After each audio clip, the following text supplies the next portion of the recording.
Cricket presents The Warmup. Thanks again for joining us, everybody. I'm your host, Neil Beasley. We are in district play pretty much all across the state, and this is where things really get to heat up, so we need to get you warmed up.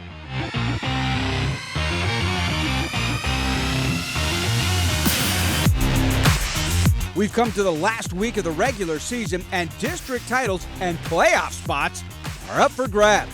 Let's get things started by taking a look at some key Week 11 games in the Louisiana Hot Sauce Hot Zone. There probably isn't another 5A matchup in North Texas more eagerly anticipated than this Thursday's Lovejoy at Melissa tussle. After how it ended last season, it's been 365 days in the making. The Cardinals scored a touchdown to get within a point of Lovejoy late in the game a year ago. Melissa went for two and got it, giving the Cardinals the 7-5A Division II title. Now, here we go again. The Leopards are 8-1 and undefeated in district play. Melissa, 9-0 on the season, and waiting all year to invite Lovejoy into their brand new state-of-the-art stadium. Lovejoy is a bit of a mash unit this year. They've been hampered by injuries all season. However, you won't hear any excuse from the Leopards. The next man up has been performing admirably. Lovejoy will still have their strong-armed quarterback, Hundo Franklin, and his favorite targets, Dylan McCutcheon and Jalen Lott.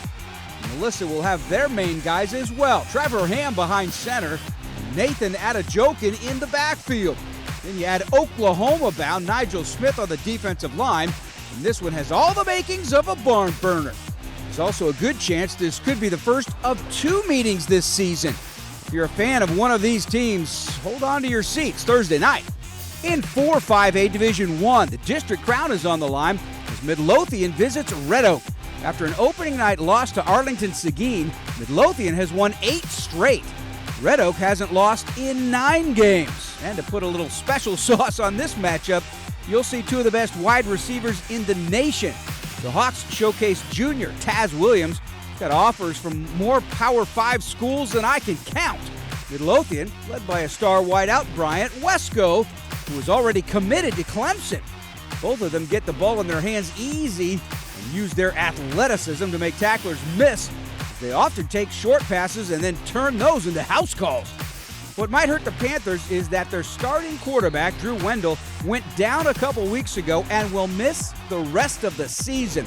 Red Oak signal caller Reggie Moody has been a pleasant surprise for the Hawks as he's almost single-handedly got them a W against Lake Belton with a Hail Mary pass to send it to overtime, and then an incredible Houdini act in OT to throw in for the win. This game, though, got moved from Friday to Thursday as both teams expect long playoff runs and want that extra day of practice before the second season begins.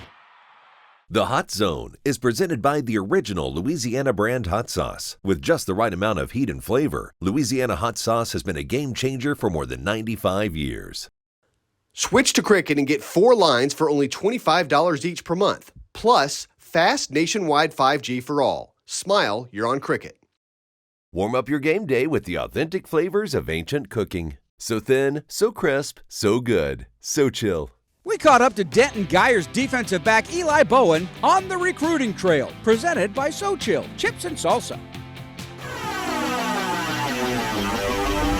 My name is Eli Bowen. I go to Denton Geyer and I play DB.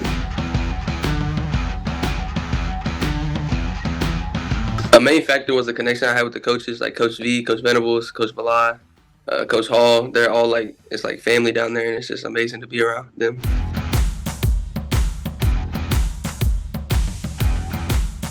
I mean, I just feel like I have ball skills that are unmatched. Like, it's hard to find.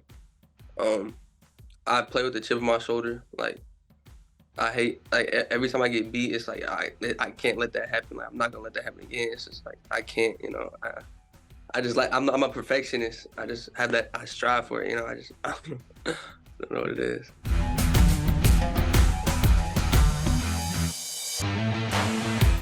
I picked up golfing over the past year, and it's been real fun. But I mean, we just do whatever. Like my friends, we just go do whatever. It's just fun. It's like whatever pops in our mind, we just go do it.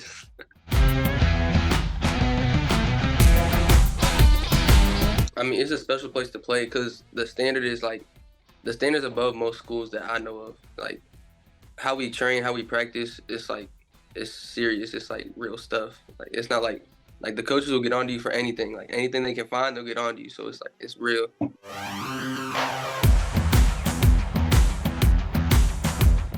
I mean, obviously, I want them to know that I was good at what I did, and I took pride at what I did.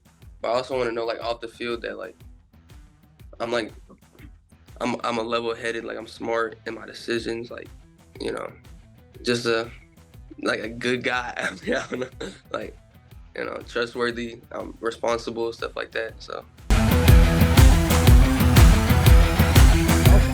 Hey, we can't get our cameras to all the big games, so here's some other ones to keep an eye out for in The Hype, presented by Dallas County Connects. It's been an up-and-down season for the Mansfield Summit Jaguars, but after all is said and done, they qualified for the postseason, and that was the main goal. Now they have a shot to ruin another team's dream of the second season. Summit faces Ennis on Friday, and with Ennis reeling, they're going to either need to beat Summit or get some help to make the playoffs. The Lions started off the season 0-3, followed it up with 3 straight district wins, but then took losses to Midlothian Heritage and Arlington Seguin. It's the loss to Seguin that may have Ennis on the ropes, because a 3-way tie with Everman and Seguin would leave the Lions outside looking in. So that leads us back to their game Friday with Summit. In that Ennis locker room, it should be seen as a must-win, and that means their best playmaker, Grayson Harris, has to make plays. Meanwhile, Summit stumbled out of the gates but are 5-1 in district play. If the Summit team from the non-district shows up, they could be in real trouble with Ennis. With everything on the line for the Lions, we'll see how they answer the bell. Both Rockwall Heath and North Forney are safely in the playoffs, but positive momentum heading into the postseason is always nice. Heath is locked in as the second-place team in Division II, while North Forney will be the top team in Division I. The Falcons were predicted by many to finish near the bottom of 10-6A, and they've proved the naysayers wrong in a big way. Went 4-0 in non-district and only took a loss to the district champs, Rockwall, while scoring 50-plus in their last 2 games. Heath is 7-2 on the season, and their defense has been pretty stingy the last 3 games. They've only given up 1 touchdown in that span. However, with the Hawks, this was somewhat expected due to the experience of new head coach Rodney Webb. With the playoffs right around the corner, this will be the type of game both teams should expect going forward. Hey, this one should be a good one. You shouldn't have to come to the internet. The internet should come to you. Let Dallas County help connect your home with free or low-cost high-speed broadband today. Visit DallasCountyConnects.org. Here's a deal that's not too good to be true. Switch to Cricket Wireless and get a new Samsung A14 5G for the low, low price of free. Smile, you're on Cricket. Let's take a look back at who won our defensive title belt. Plus, we'll see who might come home with one this week in The Buzz. Last week, we saw Argyle Liberty Christian earn themselves a title belt. The Warriors have been playing great football in the 3rd year under Jason Witten. Last Friday, they held All Saints to just 13 points in a dominating win. This week, Flower Mound Marcus is in prime position to earn themselves some gold. The Marauders face Plano East, who are desperate for a win to make the postseason, so a Marcus strong defensive effort could shut the door on the Panthers' hopes and dreams.